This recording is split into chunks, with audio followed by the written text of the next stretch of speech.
Okay, I would like to welcome everybody to the HHS Innovates webinar. My name is Elizabeth Kittrie, and I'm a project manager here in the HHS Idea Lab, where I coordinate the HHS Innovates Awards program. And I'm delighted that there is so much interest in the program, despite the snow today. We had over 60 people register for the webinar, which is a terrific indication of the innovation engagement that's going on around the department. So I'd like to start by giving you a brief overview of today's agenda and introducing the speakers. I will kick off the presentations with an overview of the HHS Innovates Awards program. You'll then hear perspectives from two past winners, Tim Kropp, who's a member of the JumpStart Innovation, and Kathleen Votava, who's a member of the Suicide Prevention What's Your Role Innovation. Next, we'll move on to hear perspectives from some of our committee members, which will include Sabrina Matoff-Stepp, Bethany Applebaum, Will Kim, and Kate Apple. And we'll leave plenty of time at the end for Q&A, so please be thinking about topics you would like to address with our presenters today. So the Innovates program was launched 4 years ago with 3 broad goals in mind. First, to identify innovative solutions developed by our employees. Second, to recognize and reward employee innovators. And third, to share innovative solutions across HHS and beyond. Since the program was launched 4 years ago, we've had over 600 innovations have been highlighted. 42 of them have been selected as winners, and nearly 400 employees have been personally recognized by the Secretary. So innovation is a broad term that's used in many contexts. However, for the purpose of this awards program, an innovative solution is defined as the introduction of something entirely new, for example, a product, process, system, service, or business model, or an unusual application of an existing product, process, system, or service in a manner that improves an operating division's or HHS's ability to accomplish its mission. So for this round of the Innovates Awards program, and this is a new feature for this round, we're seeking innovations in 6 broad categories. These categories represent high-impact areas that reflect the priorities of Secretary Burwell. So we provided detailed definitions of these categories and examples on the website under the Overview tab, but let me briefly highlight each category and give some examples. The first category in which we are seeking innovations is in transforming health. Innovations in this category transform and improve health. So eligible innovations could address a broad range of topics related to healthcare delivery, payment reform, prevention, public health, or scientific research. This is not an exhaustive list, but examples of the kinds of innovations we are seeking in this category. The second category in which we are seeking innovations is in optimizing human services. Innovations in this category transform and improve human services. Eligible innovations could include new types of service offerings, improved methods for service delivery, or educational offerings that support uptake of human services. A prior winning example is ACF supporting tribal grantees, an innovation which provided Indian tribes with a template to help them more effectively apply for non-competitive grants. The third category in which we are seeking innovations is in creating building blocks for success at every stage in life. Innovations in this category could include service offerings, community engagement activities, or knowledge-sharing tools that support one or more stages of the life cycle or key transition points. A prior winning example is Text for Baby, which won the first round of Innovates for its ability to provide customizable health messages aimed at improving prenatal and perinatal care. You'll hear today from a committee member who was part of that winning team. The fourth category in which we're seeking innovations is in enhancing operational effectiveness. Innovations in this category strengthen the department's effectiveness in delivering on its mission. These innovations could address a broad range of topics such as new uses of technology or workflow configurations to enhance operations or risk management, or improve methods for administrative processes or customer service. A prior winning example was the Office of Human Resources Ready, Cert, Go innovation, which helped us streamline hiring at HHS.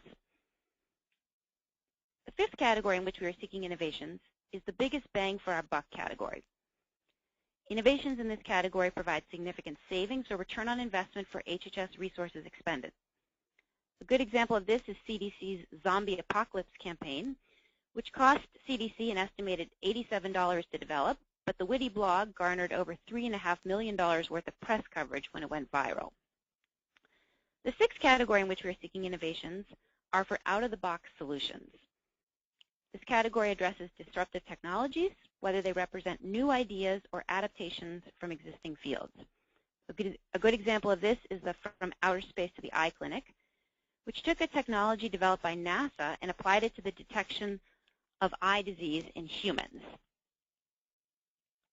So let me briefly go over the eligibility requirements, which again are available in greater detail on the website under the Submit and Entry tab. The innovative solutions must be submitted into one of the six categories that I just talked about.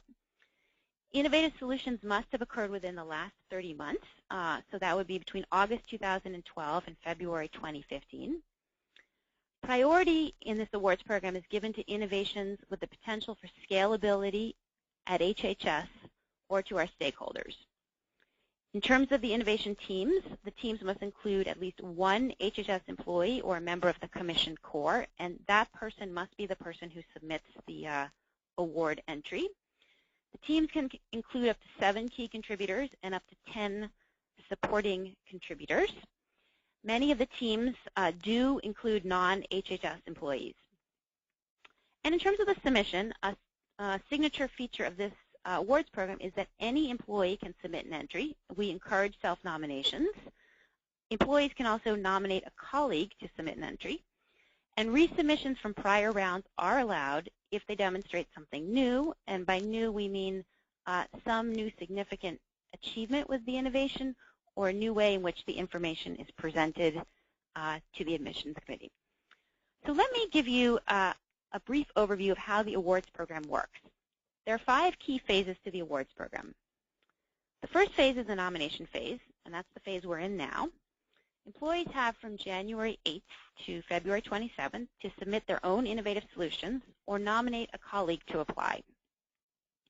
In the second phase, which starts in March, leadership is given the opportunity to review the submissions.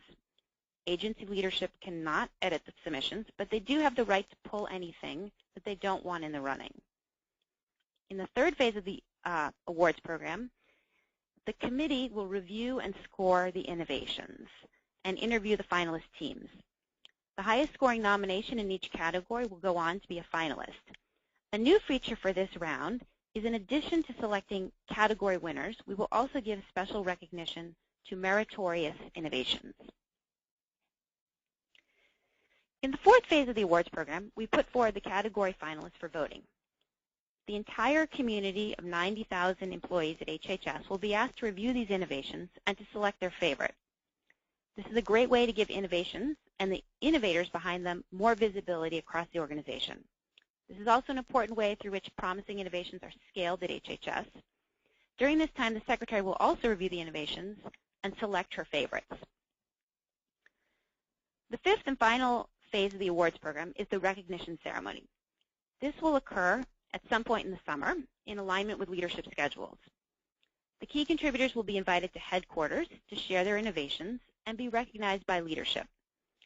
At the time of the ceremony, there will also be press coverage of the winning innovations. A new change for this round of the Innovates Awards program will be the distribution of cash prizes for winning teams. The key contributors to the Secretary's pick and employees' pick will receive $1,000 each, and the key contributors to the other winning innovations will receive $500 each. This new approach will help to assure that all contributors who are HHS employees or members of the Commission Core will receive some award money for their innovative efforts. So there are a lot of good reasons to apply to the HHS Innovates Awards program. It's a great way to showcase your work across the department. In a few moments, you'll hear comments from our past winners about the value of peer recognition and the media coverage that's associated with the awards program. The Innovates program provides recognition at the highest levels of the department. At the time of the ceremony, we will cover the cost for the key contributors of the winning teams to come to headquarters and to share their innovation stories. For many, this is a unique opportunity to personally meet HHS leadership. A new feature this round that I want to call your attention to is that the winners' Innovate certificates will become part of their official personnel folder. And this innovation recognition will be permanently noted in the files. And finally, as we discussed earlier, we will offer cash prizes. For many innovators, this is not the motivating force to apply, but it's a nice token of recognition. So hopefully we have piqued your interest in applying to the Innovates Awards program. I'm going to quickly run through the submission process. Those of you who have applied before to the Innovates Awards program will notice that we're using a new platform and have updated our submission questions. The new form that resides on the internet, so you can complete your application from anywhere where you have web access. You can access the online submission form from the Innovates homepage under the Submit Your Entry tab. New applicants will need to sign up with an email and a password of your choosing. There are 6 parts to the submission form, which I'll run through briefly. In the first section of the submission form, we ask for the contributor's information. Applicants will need to identify the lead submitter, who must be an HHS employee or commissioned core member. Applicants will also need to identify who are the lead and supporting contributors. We have definitions of these on our website, again under the Submit and Entry tab. And if you're interested, during the Q&A, we can talk with our past winners on strategies they use to decide who would be the key contributors and who would be the supporting contributors. So moving on to the next section, the submission information, we ask for some basic information about your innovative solution, the title, the innovation category for which you want to be considered, and which optive is leading the innovation. We realize that many of the submissions will involve multiple optives or partners, so we're asking the applicant to consider which is the optive that's playing the lead role in either piloting or administering this particular solution. Then there are 5 short essay questions. And as you'll see from the questions we have up here, that the word limits are intentionally tight, so please be judicious in your responses. And in preparing your responses to these questions, you want to use plain language and assume that your reader is a smart lay reader but has no subject matter expertise. So we'll ask you to address the following questions. What problem or issue are you addressing? How does your innovative solution address that problem? How does your innovative solution benefit HHS? What has been the impact or result? And why is your solution an innovative, novel, and creative approach to the problem it addresses?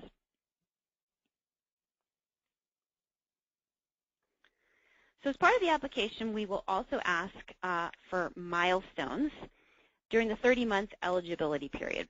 And these are markers of your innovation's progress that could include new things such as funding sources, new partners, a new prototype, or a new iteration. A new feature of this round, under the additional information, is that we're asking applicants to identify upfront 2 stakeholders who have benefited from their innovation. This could be a user, a beneficiary, or a partner. And if you are selected as a finalist, the committee will conduct an interview with these individuals to get their perspective on your innovation. Another new feature this round is the ability to include supplemental materials, such as a video and transcript, up to 3 URLs, and an image. And we included this option to provide applicants with additional formats in which they could share their innovation stories. The supplemental materials are optional and will not affect your score. If your innovative solution is chosen as a finalist, you will have the opportunity at a later stage to provide these materials.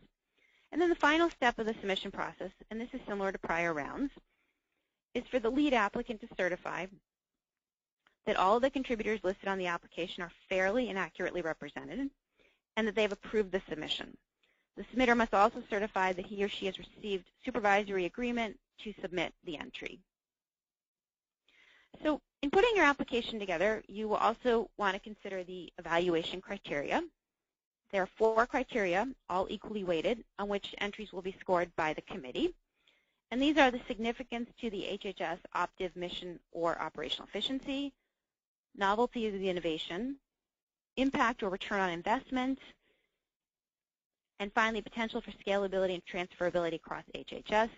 Each of these factors is weighted at 25 points for a total score of 100 points. So before I close my portion of the presentation, there are a few resources on the Innovates website that I wanted to call your attention to.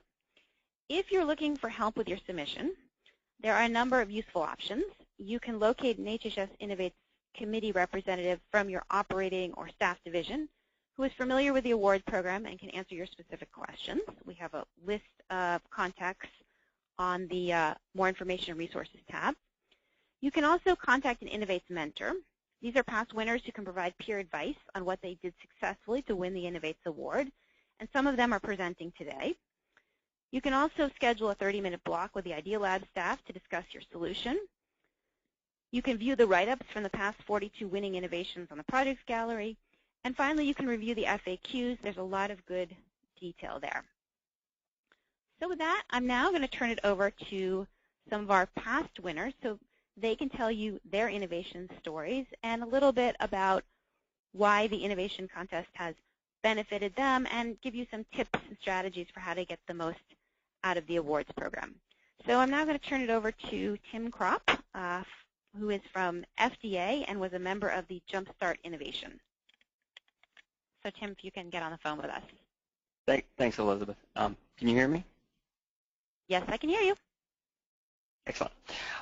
So I don't want to take too much time with this, but wanted to give you a quick overview of sort of what we had won for, what the application and voting process was like, and what winning did for us, as well as to how to get the most out of it if you are applying for this, and I highly encourage you to do so. So JumpStart, which is the process innovation that we won for, is it's a process that runs a series of drug clinical trial data analyses early in a review process once the FDA receives data to look at data composition, data quality. It runs automated analyses for the reviewers. It loads data into the tools so the reviewers can do their safety analyses very early on. And what it was really trying to do, the crux of what it was trying to do is, one, it was trying to lower the barrier for entry to using advanced tools and analytics so that reviewers who are often very overworked would start using them because there's always some work in moving to new technologies, and it was very difficult for them to do so. So we wanted to lower the bar as far as we could. So we created this service that would run a lot of these automated analysis, but also take a lot of the data work off of them so they had to deal with data less, and they could actually sort of apply their expertise, which is clinical expertise or toxicology expertise or whatever it is, to the data, as opposed to having to deal with those more data issues. So that's sort of the basis of what it was. I won't go into detail, but if you search FDA JumpStart, you can find out more about it. The application and voting process, you know, as I understand that it has changed, but it was fairly simple and straightforward. But one of the things that I would encourage people to do is use that process to engage and communicate what you've done. In some ways, that's a win all by itself. I know that for our team, just going around and telling people, you know what, I think this is worth nominating. I want you to, you know, to help, you know, write this up. Helps you to look back on what you've done, and just even that is telling people, hey, you know, we've done something good here. We've done something new. It's having really great success, and people love it, and that should be recognized. So I would really encourage you to use that process to engage with folks and communicate what you've done. And I would say in the same way, what HHS Innovates did for us was it wasn't just the award, but the process. The process that we went through of engaging folks, of communicating with folks, and also having sort of, you know, put on that you're a semifinalist or a finalist or a winner helps you to do some culture change in your own offices, right? So that for us, it's made it seem like, oh, right, this thing that they're doing, that's held up as an example of, we want to do more of this. This is what HHS wants, right? This is something that's a really good thing, and that has helped us get more ideas. What additional things can we do? What are the areas, other areas that we can improve in? And we've seen a change in the culture of people willing to put forward their innovative ideas and now they have a place to come to talk about that. And so that's been really good. It's also increased the awareness of the JumpStart service itself, and that has enabled us to increase the impact. It's been enabled us, along with that increase, for people that want the service, has enabled us to get more resources for it so that we're able to expand the impact. And because it really is an innovation that is really leveraging people's talents, it's seen an incredible impact, not just from before we got this, but certainly after. We've been able to accelerate what we're offering and accelerate that impact. The other thing it's been enabled us to do is to engage with other groups that have similar efforts going on, and this has been both in HHS, but also outside of HHS and even in industry, that people have found out about it and came to us. And we've had drug companies come to us and say, hey, we have a lot of the similar problems that you have, right? Like that we have a lot of the similar processes. We do similar types of work. We'd like to learn about how this can help us make decisions and better support safety for the drugs that we're putting forward. And that's fantastic, right? Because that's leveraging the service in ways that we never really dreamed of, but improving public health beyond anything that we're actually able to do as an agency. And then the last thing that I would say that, to get the most out of it, really engage your team, engage your press office, make a plan for who you would like to engage with, right? Are those discussions with sister agencies that you'd like to have outside the agency, whatever it is? Make a plan for who you want to engage with, or with your own agency, who do you want to talk to?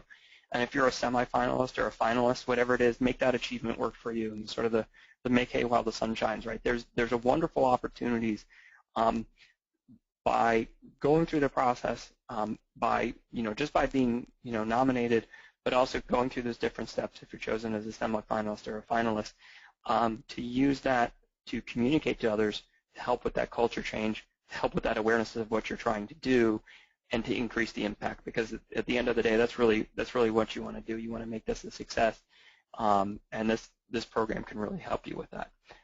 So I think I'll stop there. If there's other questions, people can ask them later. Kathleen, are you on with us? Yes, I am. Okay, great. Hi, this is Kathleen Votava with ACL, represented the HHS Region 5 team for suicide prevention. What's your role? And the HHS Region 5 team leads were Jeff Cody from SAMHSA, Michelle Horsch from Office of Women's Health, and then also included ACF, ACL, of course, CMS, and HRSA. So we had a really strong team. A little bit about the innovation, suicide prevention, what's your role? Really, we developed a community engagement model using echo sites, which are community organized gatherings, and also a coordinated social media messaging to engage participants to become change agents within their communities on preventing suicide. So what the team did was create a live interactive webcast featuring national experts, best practices, and then following that webcast, host organizations led discussions at these echo sites on best practices using HHS developed materials, which were developed by the team, and engaged participants to develop their own action plans, which are specific to their community's work and setting. And then with that also is that coordinated social media messaging to create awareness, promote registration of the event, and then also interact with the participants during the event and encourage a post-event action. So as far as the application and voting process, I would encourage all to apply if you're kind of sitting on the fence on whether or not to apply, and really use the process to share and promote your innovation with colleagues and partners. As Elizabeth pointed out, HHS is huge with 90,000 people, and among that are very diverse agencies. So definitely share that. And even if not a winner, a finalist is wonderful because, again, you do get your innovation out there. And it does give you the opportunity to kind of reflect back on the process and outcome of your innovative project. So what did HHS Innovate do for us? It really emphasized the power of interoperative collaboration, especially among the smaller agencies within HHS, and also within the regional offices here in Region 5 in Chicago. It highlighted a new model that can be replicated, adapted, that others can use. It boosted the prevention-focused message, which is part of HHS mission. And it increased awareness for suicide prevention, which is often, it's a serious topic, but often kind of in the shadows. What to do to get the most out of it is really kind of what Tim was saying, is to make the most, to make the achievement work for you, use to promote or showcase your ideas and to engage in future initiatives. So not just thinking about your current work, but also how this may affect your future work also. And that's all I have to say. Thank you. Great. Thank you so much, Kathleen. That was terrific. So I'd now like to move on to hear from some of our committee members. Sabrina Matoff-Stepp is the Director of the Office of Women's Health at HRSA, and she's accompanied today by Bethany Applebaum. Sabrina was a member of the Text for Baby Innovation Team, which is one of the first innovations to win the Innovates Award contest, and now she's one of the committee members. So Sabrina and Bethany, I'm going to pass the mic over to you. Thanks, Elizabeth. Can everyone hear us? Yes, I think so. I can hear you fine. Great. Okay. I'm going to start with passing it first to Bethany to talk about her role as a committee member, and then I'll follow up with kind of both hats of helping on the committee as well as being a winner. So, Bethany? Sure. So I've served as a committee member reviewing applications for HHS Innovates. And I think that the most important thing is to make sure that the application is well written and that you answer the questions in a way that addresses the evaluation criteria. So I would recommend having a coworker or a friend who's unfamiliar with your project or the technical aspects of your project read the application for understanding, just to make sure that something that might seem really basic to you is something that someone who knows nothing about what you're doing or what you've done can understand it as well. And also, it's just good to catch typos and that sort of thing. And also, it's good to, if you can convey your excitement for your project, that really comes across in the application. And with that, I will turn it back to Sabrina. Thanks, Bethany. So sticking with from the committee perspective first, I think it's about telling a story. So think about this as you're telling a story about something that you are really excited about, that you want to share. And so keep that in mind as you're writing your proposal. I think it's really important to think about the team. There have been some submissions since I've been a part of this effort that I think is a great opportunity for all HHS employees to be part of. There's been a few submissions that I know I've reviewed that are single-person submissions, and while there are some absolutely amazing people that can turn this around probably as an individual, I think what I've seen more likely is that innovations that come in with at least 2, 3, 4, kinds of people, and even up to, the 5 to 7 or so that, we saw in the earlier slide from Elizabeth, I think speaks to the fact that, this kind of work really lends itself very well to team, collective work. So I know when I'm reviewing submissions, I like to see a team. I like to see how people have contributed their particular expertise. So that's something. Follow up to what Bethany said as well. I think the writing is very important. I think, you have that first impression of, that first minute or so to hold my attention. So if it's, the first couple of sentences are clear, they're well written, it starts to tell me that story, I'm there. I want to read more. If there's, if that's not there, it's going to be really hard to keep reading, to keep going. So the review, the typo, the grammar, all of that is really important. And try to as well, if you're working on, for this as a team, think about who's on your team, who's kind of your writer. It's hard to put together an application if one person is writing one section and one is writing another, and then you kind of try to put it together and make it sound like one. Try to make use of everyone's talents in putting the application together, but ultimately try to make it sound like one voice. It will read easier and, again, be a lot easier for the committee to review.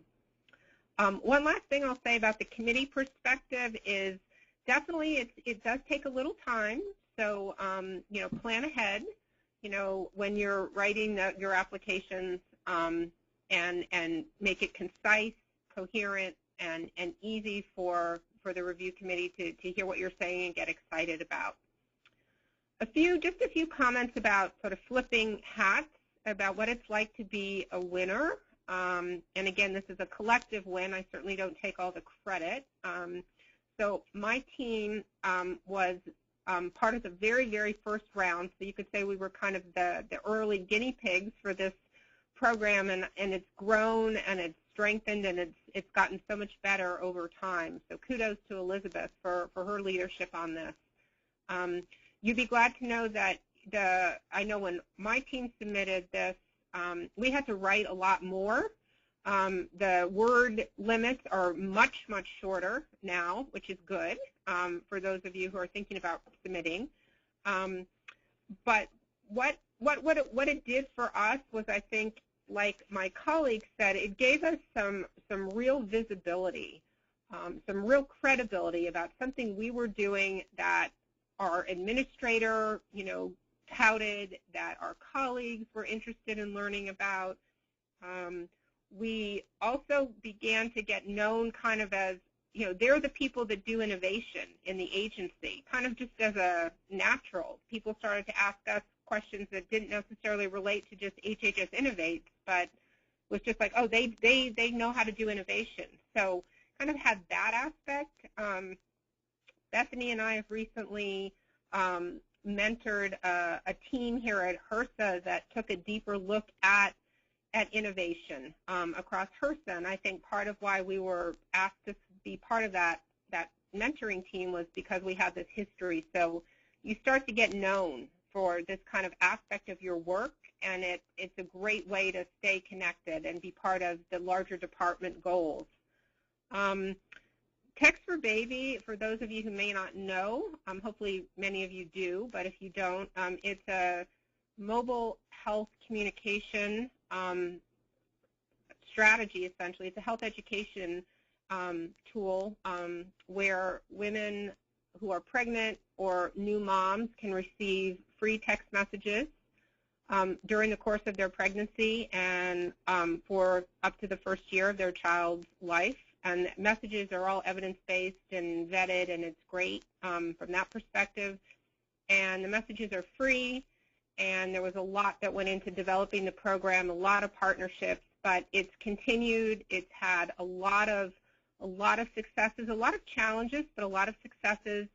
To date, there's more than 900,000 people who have ever signed up voluntarily to receive these messages. So a lot has happened in those, 4 or 5 years since the program started. And the department, our department, HHS, continues to be a partner with this. We don't own the program, we're a partner. So a lot of good collaboration working with public and private sector partners. So I think with that, I'll turn it back to Elizabeth. I hope that information was helpful, and I'm glad to answer any questions. Great. Thank you, Sabrina. So speaking of questions, we would now like to open the channels to hear your questions or comments.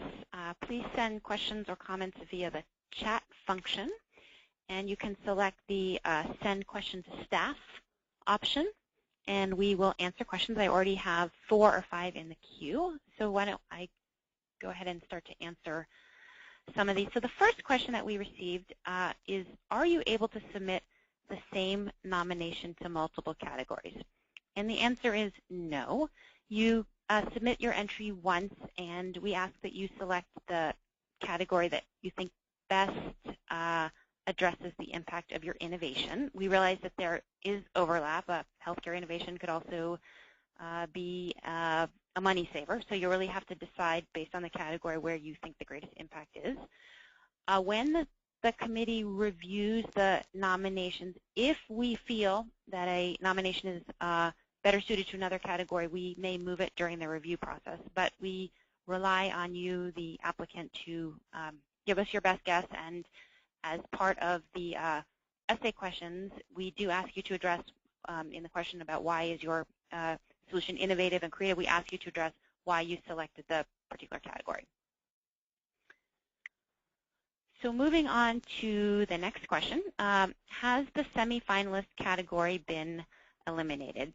And the answer is yes. In prior rounds, we had employee voting on the semifinalists, and based on the results of employee voting, a certain number of innovations would be selected as finalists. This round, the subcommittee review will determine who the finalists are. They will go on for employee voting, but employees will vote for their top pick among the finalists.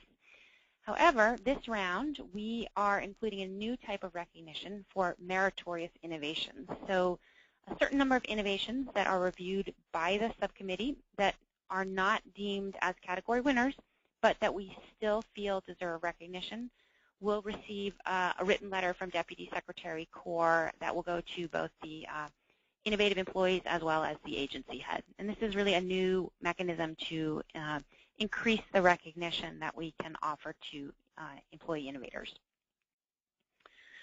We have a third question about, I think it's about potential projects that are essentially, more in the idea stage than innovations that have actually been piloted, and the question really relates to, is this the program for them? And the answer is no, that this program is really for, this program really addresses innovations that in some manner have been tested, piloted, and show some type of demonstrable results that are ready for scaling. But we do have another program here in the Idea Lab that's going to be opening up on March 2nd. This will be our, I think, 3rd or 4th round, the HHS Ignite Incubator Program. And that is a program for employees that have ideas for innovative solutions and want to apply to the Idea Lab to gain a small amount of seed funding and mentorship and some training. And I know that Sabrina, Matoff-Stepp, you are actually in that program, so I'm just going to let you say a word or two about your experience to date in the Ignite program. Sabrina, if you want to get on the phone. Sure. Thanks, Elizabeth. So once you've been part of the Idea Lab and the work that comes out of that, it kind of becomes a part of you, and you kind of want to be part of the other program. So I was with Bethany again. I was able to be my team. I have a new team that we submitted an idea to the HHS Ignite that has nothing to do with Text for Baby, but has to do more with developing a process of engagement to improve communication here at HRSA. And so it's not a web page, and it's not necessarily something that's been done before. We have some ideas about it, and we're going through a really intensive 3-month process that included a boot camp last week that was boot camp. It really was intense, but just wonderful information and access to mentors and staff and different ways of thinking. And all of this, again, is trying to get us all, I think, to think differently, develop different cultures of work and approaches at HHS. So more to come. I think we're in the early stages of our Ignite project, but it's all, again, really exciting to be part of these projects. Back to you, Elizabeth. Great. Thank you, Sabrina. And so for those who are interested in the Ignite program, it's going to open again March 2nd, and you will access the submission form for that, again, through our website at hhs.gov/idealab, and you will follow the links to the Ignite Incubator program. So we have another question here. Teams that include non-HHS employees, are these HHS contractors or can it be any non-HHS partner? And the answer is yes, it can be both. In fact, we have found that nearly half of the innovations that win this awards program involve teams. And when I say teams, I'm talking teams that are not just HHS, but teams of HHS plus another organization. And so absolutely, contractors are allowed and often on many of the teams, as are non-HHS partners that can be from the private or the public sector or academia. Okay, I have another question here. If you are not an HHS employee, can you work with an HHS employee on a project and submit the project solution through an HHS employee? And the answer, again, is absolutely yes. Some of the best winning projects have had a majority of contractors on the project, but an HHS employee lead, and we do ask that employee submit the entry form, but yes, there can be contractors who work on the project. Do we have anything else, Kate? Okay, so please keep the other questions coming. And a question I would actually like to throw out to our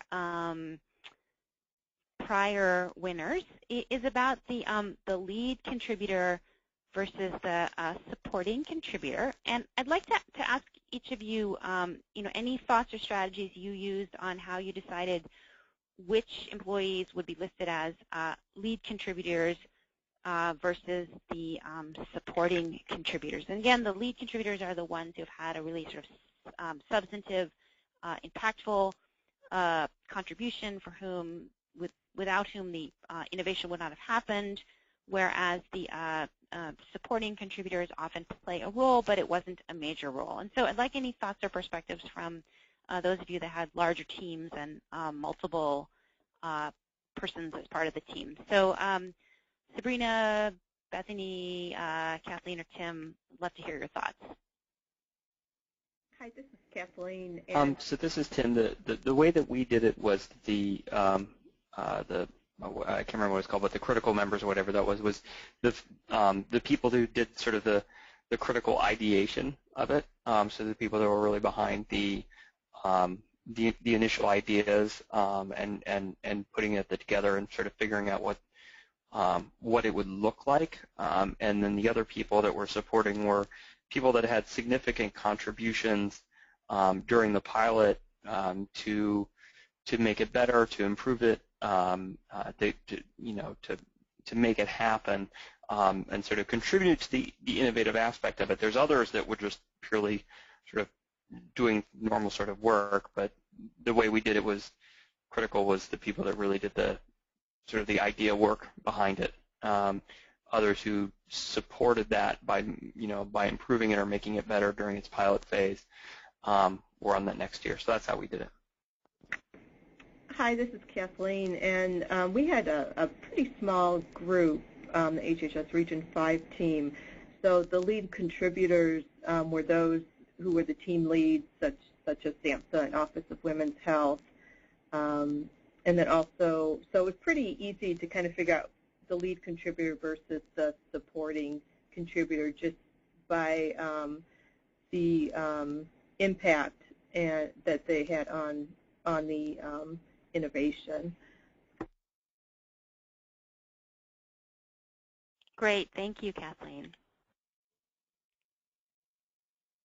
So I guess another topic I would like to follow up on are strategies that you use to put together a winning application. And some of the things that I heard that resonated with what I have seen over the last 8 rounds is this notion that it's very good to have others outside your domain area read and review your application and to get their feedback, because often people who are outside of your domain area are going to be a pretty good proxy for the other employees who would be voting on your innovation, or the committee members who, again, are sort of knowledgeable about HHS but may not know your domain area. And another strategy that I'd heard Sabrina talk about was the idea of having sort of, a lead writer on the team try to craft the innovation summary in one voice. And I'd like to open it up to see if there are any other strategies that were not mentioned but that come to mind and that you'd like to share with the participants on the phone. So again, I open this up to any of the past winners. Hi, this is Kathleen. We actually had a strategy meeting to kind of, it really gave us the opportunity to kind of reflect on the project and analyze and examine, because too often you complete a project and it's time to go on to another initiative. So as we were discussing in the strategy meeting, I think we got more and more excited about our innovation and the possibility to have that impact in the awards. The 2 leads, Sampson Office of Women's Health, were the ones that took the initiative and wrote the draft, and then others kind of shaped that draft. And I kind of think of it as almost as, for those who have written grants before, you're really following that application format. So in our strategy meeting, we had the application form in front of us to kind of help us in the discussion. And I think one of the challenges, which I believe Sabrina may have touched upon this, is really being succinct, because you do have word limits. So I think that was one of our challenges, is trying to explain and get our innovation, the message of our innovation across within those word limits.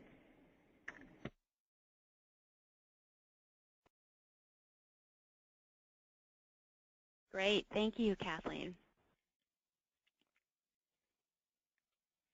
So again, to those on the phone, feel free to send us any questions. We have just a couple minutes left, so if you do have questions, send them via the chat function, and again, you would select the send to staff option.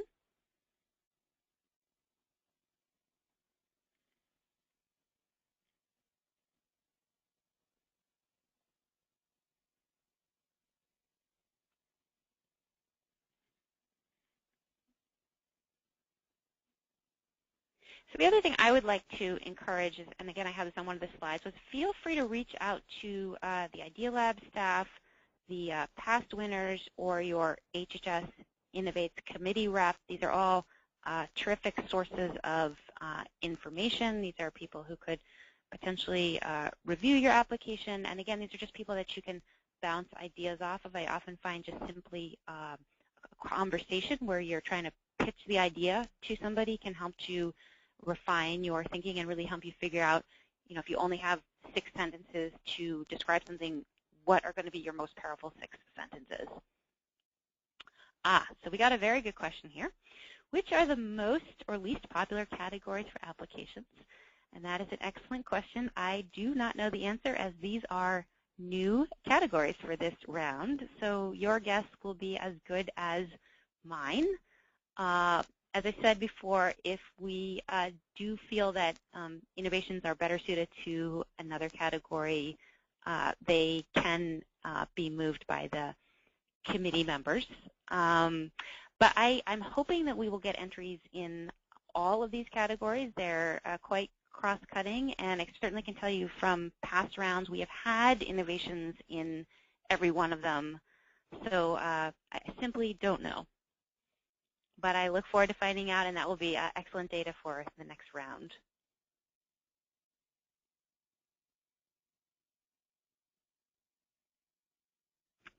Elizabeth, this is Sabrina, and I guess I have a question that just, from the perspective of, again, someone who might be wondering. So based on the categories submitted, it would be great if there were equal numbers that are submitted in each category, but that's probably unlikely. So will there be any consideration in the, for reviewing if one category is really, skewed to have, more applications than another? So that's a really good question, and the answer is yes. If we have one category that has a significantly higher number of innovations than others, we may be able to adjust the number of finalists. So the answer is yes, we will have some strategies, but I want to wait and see what the numbers look like in each category.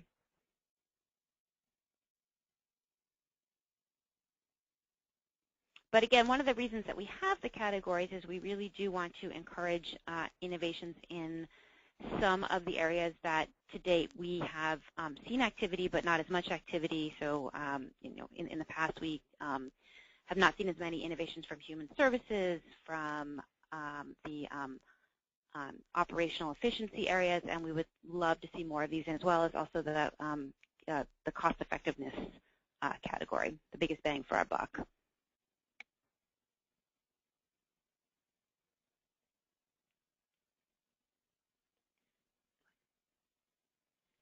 Okay, I have one more. Oh, this is not a question. The session is being recorded. Will you be sending us a link? And the answer is yes.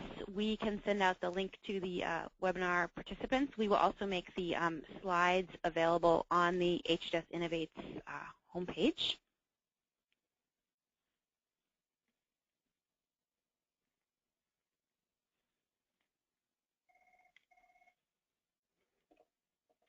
Okay, so we are, I think, at the top of the hour. It is 3 o'clock, and I, again, really appreciate the participation and interest despite the snow that's happening out here in Washington, D.C. I'd like to thank all of the presenters on today's call. I'd like to thank Kate Apple and Will Kim for all of their help as well in this webinar. We will be putting the slides from today's webinar on the HHS Innovates site, as well as the link to the